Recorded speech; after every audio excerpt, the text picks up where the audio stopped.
As a Notre Dame fan, I've been extremely, and I mean extremely disappointed in the Notre Dame offense. It's been terrible.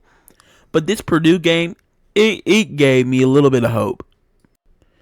Hello, YouTube. It is Justice Noakes here, your favorite YouTuber, the greatest YouTuber. And today we'll be talking about Notre Dame for the first time. If you do not know me, you can tell by my profile picture on my YouTube. I am a Notre Dame fan. And I love going and sitting on the couch every Saturday and watching Notre Dame play, no matter how good or bad they do play. So let's talk about the offense at Purdue and let's get straight into this. Yeah, so we played Purdue last week and we put up 42 points at halftime. That was an amazing game by us, an amazing game plan. Playing versus a better team than NIU, who we had played the week before. So it kind of peed me off how we lost so bad, had a terrible loss to NIU, and then go out there and beat a better team than NIU. 66-7.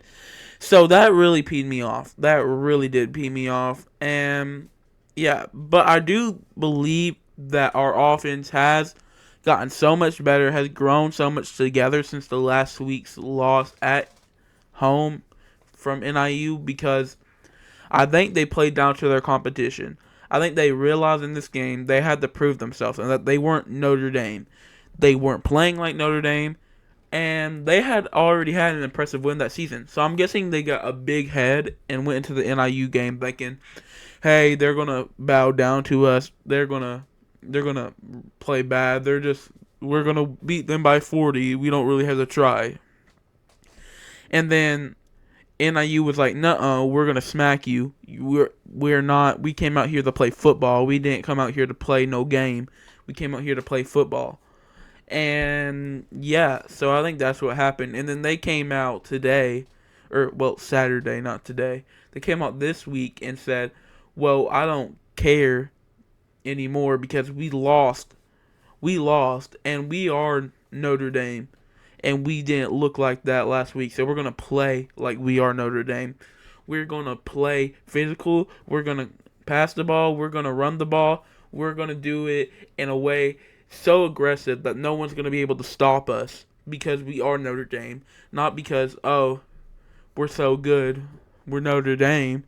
They're going to bow down to us. Once they got smacked in the mouth in the season, they realized, hey, not everybody's going to take crap from us just because we have a good record and we have a good program. And I think they realized that, and Marcus Freeman really put an emphasis on that.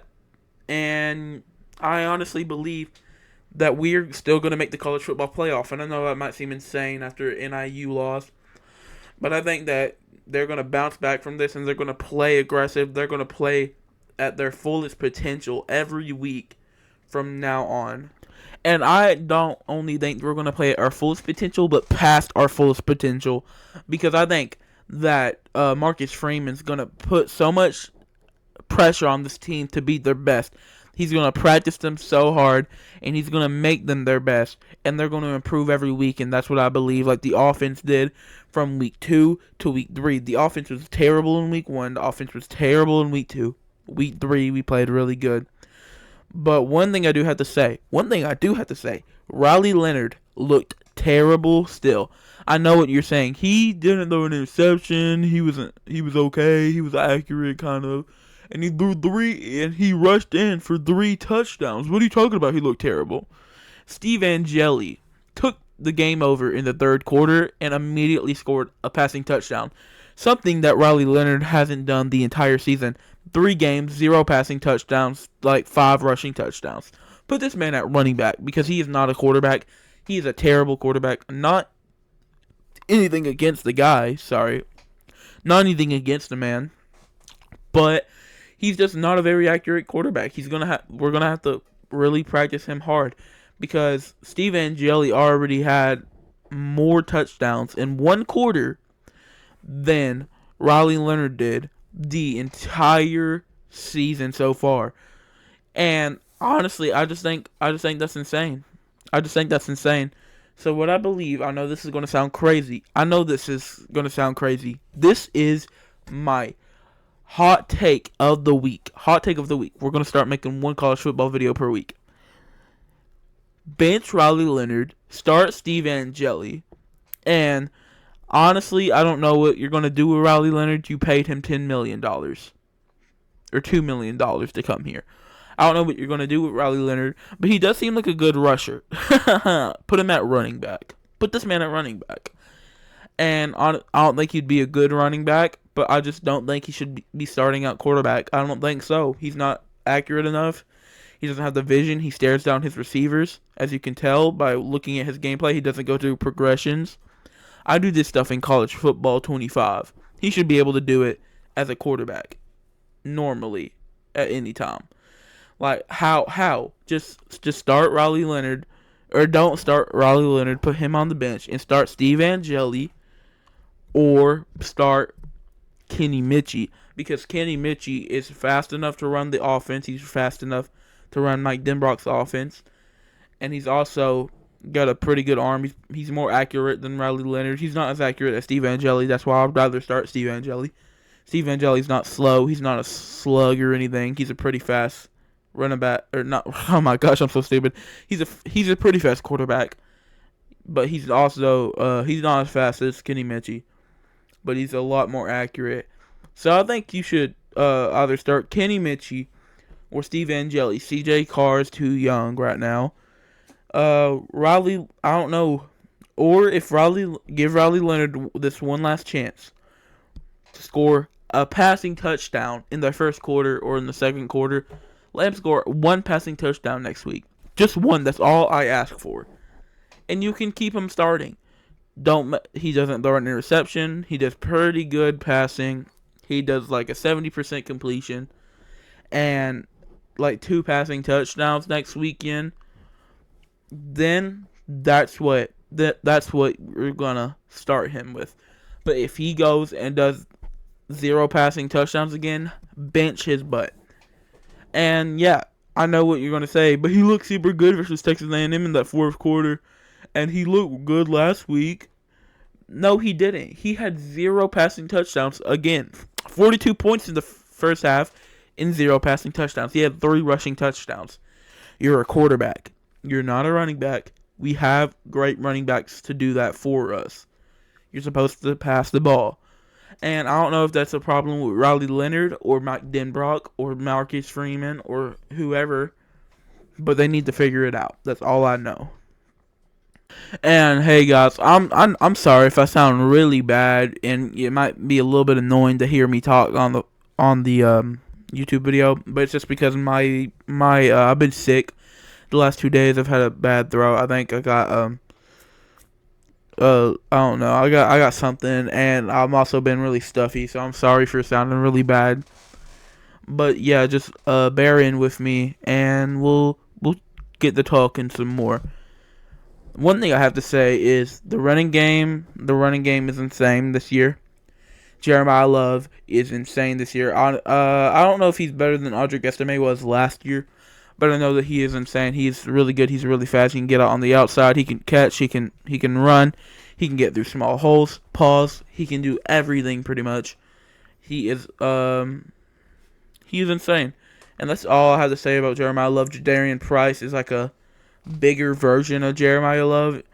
So he's not as fast as Jeremiah Love, but he's also really good. He's also really fast. He's really messed up. He can break more tackles than Jeremiah Love. And that's what I have to say about the running backs. Now let's talk about the picks, and let's talk about our defense. We have probably the best defense in the country. We've held teams to 2 touchdowns with 3 touchdowns the entire season. That's 3 touchdowns in 3 games. 3 touchdowns in 3 games, or 4 touchdowns in 3 games. But I'm pretty sure we are allowing a 1 touchdown per game right now. The only thing is people are getting field goals, and that's helping them boost up their points on us. But besides that, we still have one of the best defenses in the country. I think we have the best defense in the country, actually. And for a little bit, we were kind of looking like Iowa, but last week our offense was actually showed up and showed out.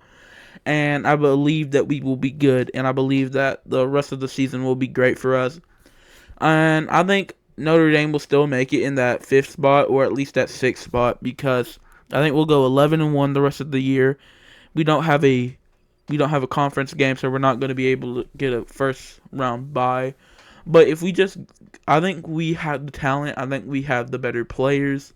I think Louisville's at home, and for some reason we're playing better on the road this year. But Louisville's at home, and if we can play better at home like a normal team, then we will beat Louisville. I think we can beat everybody else. We have Florida State at home. The only true road game the rest of the season is Georgia Tech and USC. That's about it. We play USC because, well, I think that's the only team that I'm really scared of this year. I think I'm really scared of USC because they have a good defense for the first time in who knows long, and they have a good offense too because they're USC. They're a California team. So, that's about it.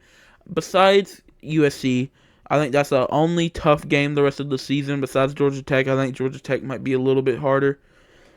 But yeah, honestly, that's all I have to say about this week. Let's talk about next week. Next week, who do we play? I don't remember. Actually, well, anyways, guys, this was a good video. Love y'all. Thank y'all for watching. I hope y'all had a great Tuesday, and I hope y'all have an even better Wednesday. Subscribe. Help me get to 2,000 subscribers. Love y'all. Peace.